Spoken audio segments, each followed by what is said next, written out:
Assalamualaikum students, welcome back to my channel Bureaucrats of Tomorrow। Student, जैसा कि आप सबको याद होगा कि जो हमारे प्रीवियस लेक्चर्स थे, जो हमारा क्योंकि अभी ऐसे का जो हमारा पोर्शन है उसके लेक्चर्स चल रहे हैं, तो जो हमारा सबसे पहला बेटा लेक्चर था वो था how to write an essay in CSS exams. यानी ओवरऑल हमने ऐसे क्या होता है, उसके कौन कौन से कंपोनेंट्स होते हैं, उसके बारे में हमारा पहला लेक्चर था। दूसरा लेक्चर था कि हम फिर बारी बारी अब उसके जो कंपोनेंट्स हैं हम वो पढ़ रहे थे।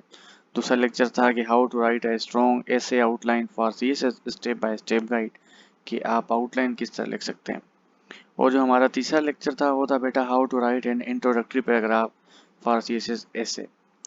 तो बेटा मैंने आपको पता है क्योंकि कंप्लीट एसे की एक सीरीज स्टार्ट की हुई है, तो 3 लेक्चर हमारे प्रीवियस हो चुके हैं। अब आज का हमारा चौथा टॉपिक है बेटा, वो ये है कि how to write body paragraph in CSS essay, कि हम बॉडी पैराग्राफ सीएसएस एसे में कैसे लिख सकते हैं। तो बेटा शायद आप सबको याद हो कि मैं आप सबको कुछ भी लिखने से पहले बताता हूँ कि वो चीज़ होती क्या है, उसका पर्पस क्या होता है हमारे ऐसे में। तो बेटा जो हमारा अभी टॉपिक चल रहा है उसका के वो ये है कि पर्पस ऑफ बॉडी पैराग्राफ्स। तो बेटा पर्पस ऑफ बॉडी पैराग्राफ यानी मकसद वो ये होता है कि वो आपका जो मेन आर्ग्यूमेंट होता है उसे जस्टिफाई कर रहा होता है, उसके बारे में एविडेंस दे रहा होता है, फैक्ट्स दे रहा होता है, एग्जाम्पल दे रहा होता है। और ये to connect logically with the introduction and conclusion. आप सबको पता होगा कि हमने ये भी पढ़ा था कि इंट्रोडक्शन जो होता है वो पूरे जो आपको ऐसे है उसका शेडो होता है। तो वो जो बॉडी पैराग्राफ एक सिंगल हमारा बॉडी पैराग्राफ होता है ऐसे में, वो पूरा का पूरा शो कर रहा होता है और जस्टिफाई कर रहा होता है इंट्रोडक्शन को भी। तो आप सबको ये फिगर तो बड़ी अच्छी तरीके से याद होगी जो बच्चे मेरा शुरू से लेक्चर दे रहे हैं। तो जैसा कि हमारा ये आउटलाइन भी हो चुका है, इंट्रोडक्शन भी हो चुका है, तो आज का हमारा टॉपिक है ये वाला बॉडी पैराग्राफ। तो बेटा इस फिगर से आप देख रहे हैं कि सबसे बड़ा मेजर पार्ट ही ऐसे का ये है बॉडी पैराग्राफ, जो कि तकरीबन आपके ऐसे में 17 से 20 तक के दरमियान में होते हैं। तकरीबन 17 से 20 तक के दरमियान में नॉर्मल है। तो तो इससे आप अंदाज़ा लगाएंगे कि सबसे ज़्यादा वेटेज भी इसी इसी कंपोनेंट का है आपके उसमें इंग्लिश ऐसे में।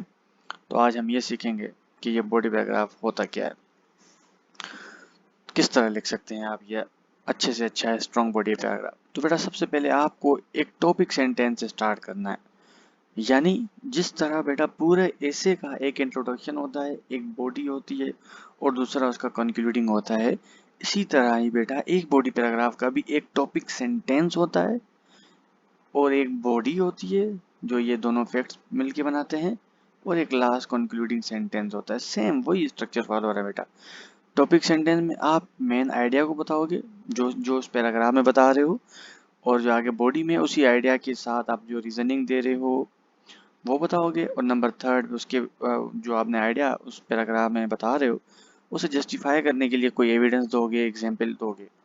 और लास्ट में उसी को लिंक करोगे किसके साथ, जो हमने इंट्रोडक्शन में बेटा थीसिस स्टेटमेंट लिखी थी, आपको याद होगा। तो बेटा ये मैं मिसाल दे रहा हूँ आपको क्योंकि ये टॉपिक जो हमारा ऐसे टॉपिक है climate change is a global challenge, ये हमारी तमाम सारी वीडियोस में मैंने यही इस्तेमाल किया है, तो मैंने आज भी यही चुना ताकि आपको आसानी हो जाए। तो बेटा हम मिसाल लेते हैं कि इसका टॉपिक सेंटेंस बनता है कि one of the major causes of climate change is the over reliance on fossil fuels.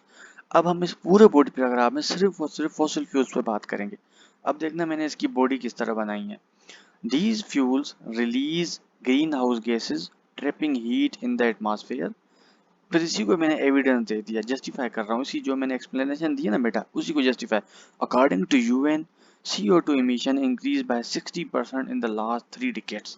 देखो जो मैंने एक बॉडी पैराग्राफ में सिंगल आइडिया, उसी को मैंने एविडेंस दे दिया, अब उसी को मैं अपनी लिंक करूंगा अपनी थीसिस स्टेटमेंट के साथ। Therefore reducing dependency on fossil fuels is essential to tackling global warming।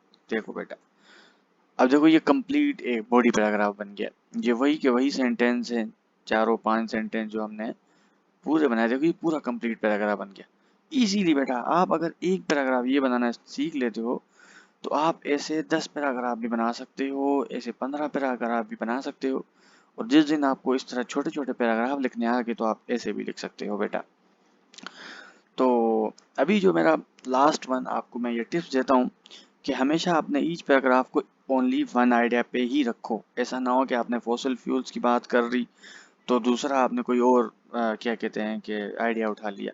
और फैक्ट्स रेफरेंसेस लेकिन ज़्यादा ना हो, कोशिश करें कि ज़्यादा से ज़्यादा एक फैक्ट दे दें, उससे अगर ज़्यादा हो सकता है तो कोई भी दो फैक्ट रेफरेंस दे सकते हैं।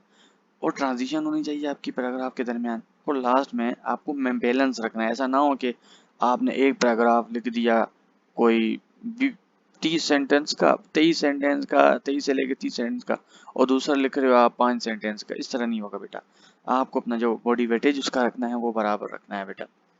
तो thank you for your precious time. Follow कर लीजिए ब्यूरोक्रेट्स ऑफ टुमारो को। इंशाल्लाह हमारा नेक्स्ट लेक्चर जो हमारा फाइनल कंपोनेंट है कंक्लूडिंग पैराग्राफ वो होगा।